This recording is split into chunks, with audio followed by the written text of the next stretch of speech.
After a one-pan curry that is absolutely packed with flavor, then this fish curry is an excellent option. It's ready in under an hour and uses mostly pantry ingredients and no coconut milk. And if you're new here, I'm Maggie. This is No Frills Kitchen, where I teach you how to cook with confidence with nothing fancy required. I'm going to start with prepping my ingredients, as it's much easier to have everything ready to go before you start cooking. First, I'm going to dice an onion. In the recipe linked in the description, I do call to slice the onion. I was just in muscle memory mode when I started prepping this, so I diced it instead. It's not gonna hurt anything. I'm also gonna go ahead and finely mince some ginger along with a few green chilies. I'm using serranos here, and I like things relatively spicy, so I'm not bothering to remove the seeds. But if you want to curb the heat, go ahead and remove some or all of the ribs and seeds. I'm also going to mince a few cloves of garlic and finely chop the tender stems of some cilantro. I'll also go ahead and roughly chop the leaves that I'll add in at the end of cooking.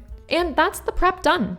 Now onto the stovetop. Like so many of my Indian-inspired dishes, I start with toasting the whole spices. In this dish, I like to add some cumin seeds, mustard seeds, coriander seeds, and fennel seeds to a large skillet and set it over medium heat. As the pan heats up, you'll notice the seeds begin to wiggle and dance across the bottom of the pan. When this happens, it's time to add some oil and your onion. Season the onion generously with salt and cook, stirring every so often until the onion is softened and begins to brown around the edges. About 10 minutes. When you reach this stage, go ahead and add in your minced garlic, ginger, green chili, and cilantro stems. Also, add in a bit of tomato paste here.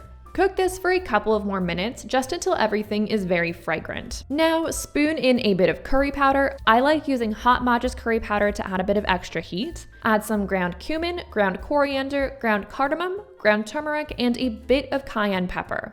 You can leave the latter out, again, if you want to curb the heat. I also didn't have any pre-ground cumin, so I just pounded the seeds in a mortar and pestle. You don't have to do that.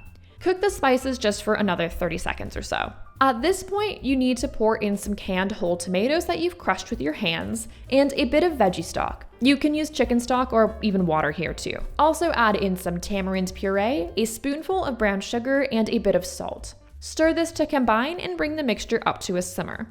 Allow the sauce to simmer for about 15 to 20 minutes, just until it's thickened and the flavors are very homogeneous. Now, this recipe serves 4, but I'm only cooking for 2, so at this point I like to portion out half of it and freeze it, and then add the fish for a quick dinner at some point down the road. Aside from this, now it's time to add the fish.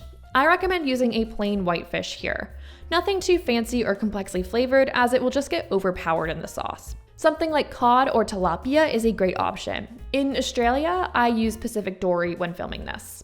Also, do your best to ignore the hungry Labrador behind me. He will have you think he's never had a meal in his life, when that couldn't be further from the truth. Add the fish to the sauce and let it bubble away until it's fully cooked through. This generally takes around 5 to 10 minutes, but it can depend on how thickly cut your fish is. And once the fish is cooked, you're ready to serve. Top the curry with some fresh cilantro leaves and dig in. It's super filling, spicy, and delicious. And if you liked this recipe, make sure to hit the subscribe button so you don't miss my next videos. Enjoy!